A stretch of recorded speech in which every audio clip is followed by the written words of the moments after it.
नमस्कार शेतकरी मित्रांनो, आताच कर्जमाफीविषयीची काय केलेल्या आहेत, बऱ्याच घोषणा झालेल्या आहेत शासनाच्या, पण अद्याप कर्जमाफी झालेली नाही.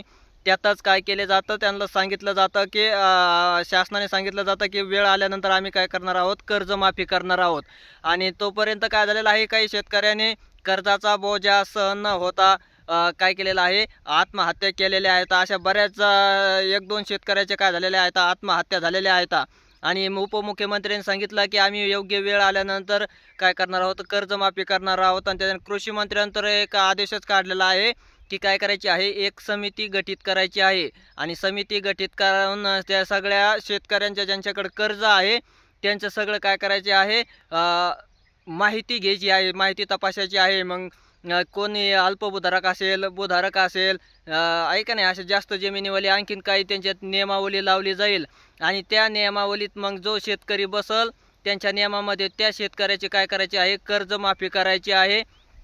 आणि जे शेतकरी बसणार नाही तर ते शेतकऱ्याची कर्जमाफी होणार नाही.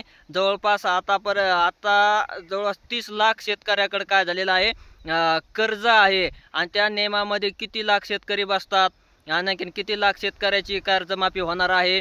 कारण पाठीमागची 2022ची जी कर्जमाफी झाली त्यातच 5 ते 6 लाख शेतकऱ्याचं कर्ज माफ झालेलं नव्हतं. आणि हे तर आता 30 लाखाच्या आसपास शेतकऱ्याकडे कर्ज आहे. नंतर मग ह्या समिती गठीत करायची, त्याच्यानंतर त्यांचा अहवाल यायचा.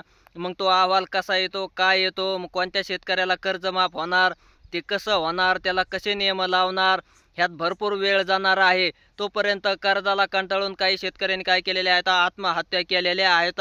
कारण कर्ज ते शेतकरी फेडू शकत नाही. अवेळी पाऊस, उत्पादन नाही, मुलांचा शिक्षणाचा खर्च, असे वेगवेगळे खर्चाचे बोजे काय केलेले असतात, शेतकऱ्यावर लादलेले असतात.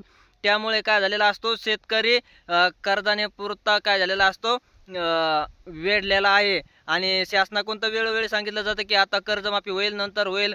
तो शेतकरी अशावरच काय करत आहे, जगत आहे की आता होईल, नंतर होईल. आणि आता तर समिती गठीत केली की काही शेतकऱ्याला वाटतं आपण आता बसतो का नाही.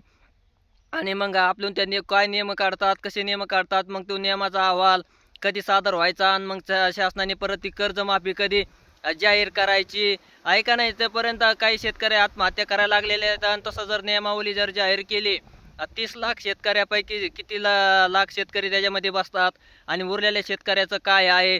आणि नंतर मग तसं जर झालं तर काही शेतकरी, अनेक शेतकरी काय करू शकतात, आपलं कर्ज माफ नाही झालं मग कर्जाच्या त्रासाने काय करू शकतात, ह्याच्यापेक्षा ही वेगळी परिस्थिती काय होऊ शकते, निर्माण होऊ शकते. त्यामुळं काय केलं पाहिजे, शासनाने लवकरात लवकर निर्णय घेऊन हे जी शेतकऱ्याची जी कर्जमाफी आहे का नाही ती केली पाहिजे. कारण मग शेतकऱ्याच्या काय होणार आहेत, आत्महत्या थांबणार आहेत. कारण ह्याच्यापेक्षा वेगळं चित्र काय होणार आहे, शासनाचा अहवाल आल्यानंतर जे जे नियम वगैरे, अल्पभूधारक, भूधारक, जे जमिनीवाले आहेत, आणखीन काही नियमावली त्यांनी ती लावली आहे. त्या नियमात जर शेतकरी नाही बसले आणि कर्जाचा बोजा जर त्यांच्याकडे जास्त झाला बँकेचा, तर ते फेडू नाही शकले, तर त्यांच्या पुढे एकच पर्याय उभा राहतो, तो म्हणजे आत्महत्या करण्याचा. दुसरा काही पर्याय नाही. त्याच्यामुळे शासनाने सरसकट कर्जमाफी केली पाहिजे असं शेतकऱ्याचं म्हणणं आहे. आणि नंतर मग मुख्यमंत्री, उपमुख्यमंत्र्यांनी सांगितलेलं आहे की योग्य वेळ आल्यानंतर आम्ही काय करणार आहोत, कर्ज माफ करणार आहोत. धन्यवाद.